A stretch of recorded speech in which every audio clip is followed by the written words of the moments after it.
get in here. They're waiting in line. I see no one in the line for Josh Molina questions, so we will go to the microphone line right here. Go ahead. I forgot I was still here. So did we. Go ahead. Hello. End of season 4. You were leaving the show. It seemed, from a viewer's perspective and from other writers' perspective, that you were throwing story grenades at the whole premise of the show as you were leaving. We have the spoilers. Kidnapping of the daughter, the president leaving his seat to attend. It seemed like very dangerous story places, and then off you go. Were you handing it off or were you surprising people? There were two things that I was doing. The second thing, I was not throwing story grenades. Absolutely not. Okay. It was. I'll say something I said earlier in the day. We did a thing for the Today Show. I've never seen an episode from seasons 5 through 7. Here's the reason why.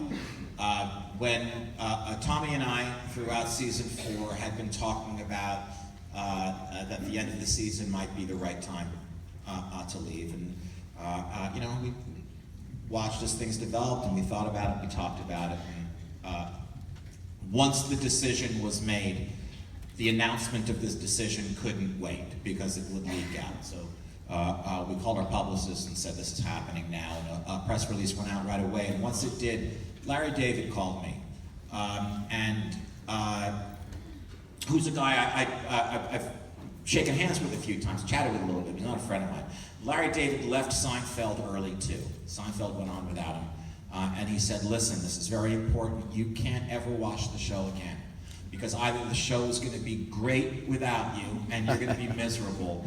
The show's going to be less than great and you're going to be miserable. But either the way, you're going to be miserable." And I didn't believe him because Larry David is professionally miserable. He's really good at it. And so I had them, before it aired, send me episode 501, season 5, episode 1, on half-inch videotape. That's how we watch things then. And I put it in my VCR, which is also how we watch things then. And I don't think 20 seconds went by. I have no idea whether it was great or less than great. I really don't. I'm sure that it was great, given this cast, given the people who came in behind me, given John Wells. But it just felt like I was watching somebody make out with my wife. It felt horrible, and I couldn't do it again. So I don't know how the story that I started finished, or how anything else happened on the show. I don't know how the show wrapped itself up. You don't know about the whole superpower storyline.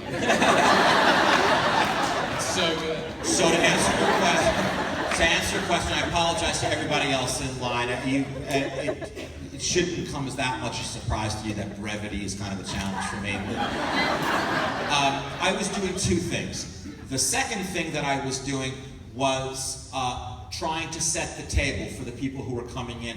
I didn't want them to have to come back that July with a completely blank piece of paper with nothing going on. I know it always helps me when there's a little something left over from last episode. You can come to the writer's room and say, okay, well, we've got this going on.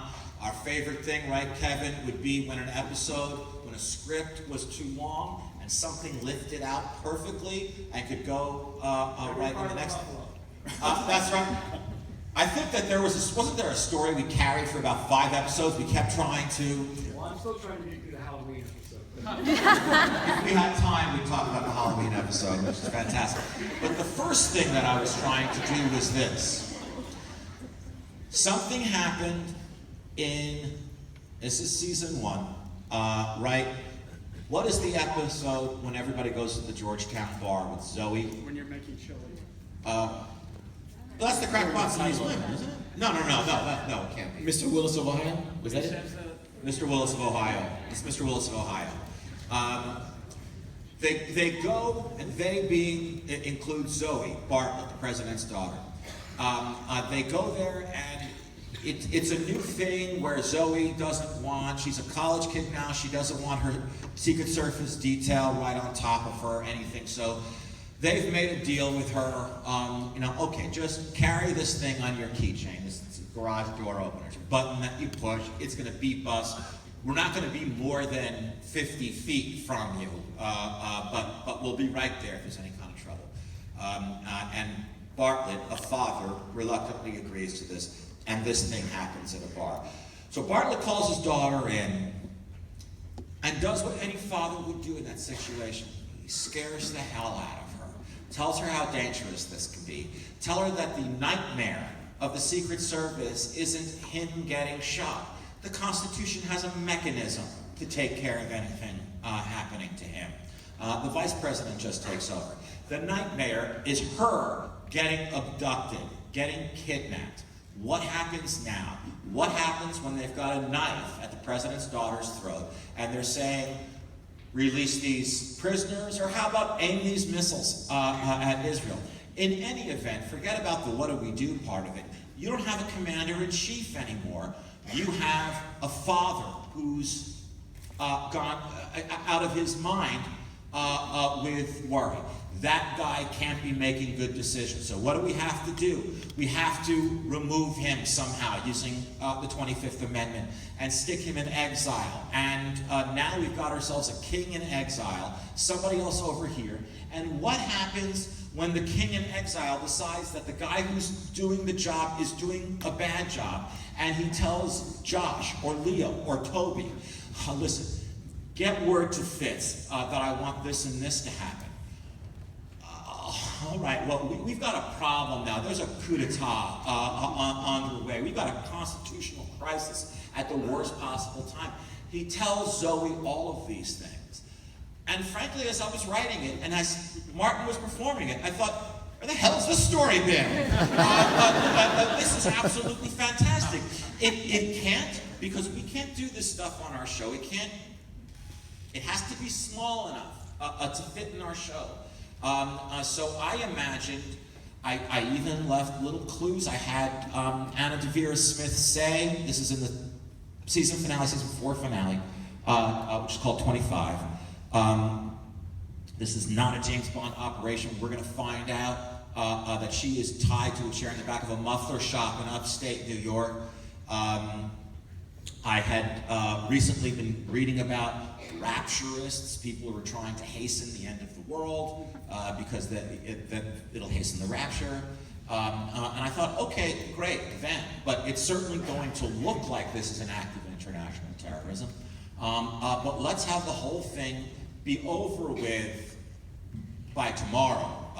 Let's not drag this on for a long time. Let's not start a war or anything. Let's not any of our guys suddenly be members of the FBI and have guns in their pocket. But let's make sure that they're not victims. All of the characters on this show are protagonists. They're all protagonists. And one rule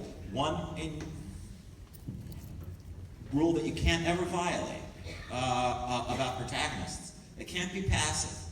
They can't be victims. They have to be active. So it was going to be, I was trying to leave the new writers, as we say in pool, a leave on the table. Some stuff to clean up.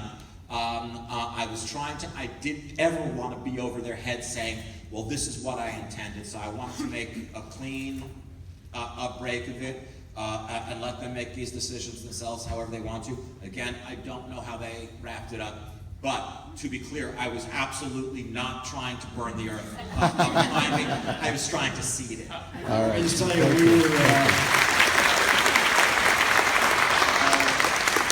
we were thrilled. I actually had left the show for 2 years and created another show, and that flamed up, and John Wells said to me, Aaron's leaving, we need you back, we need you back. And I saw that season finale.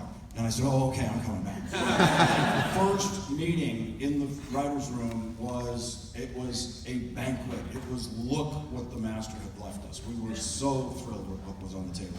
Go ahead with your question. Thank you. So there's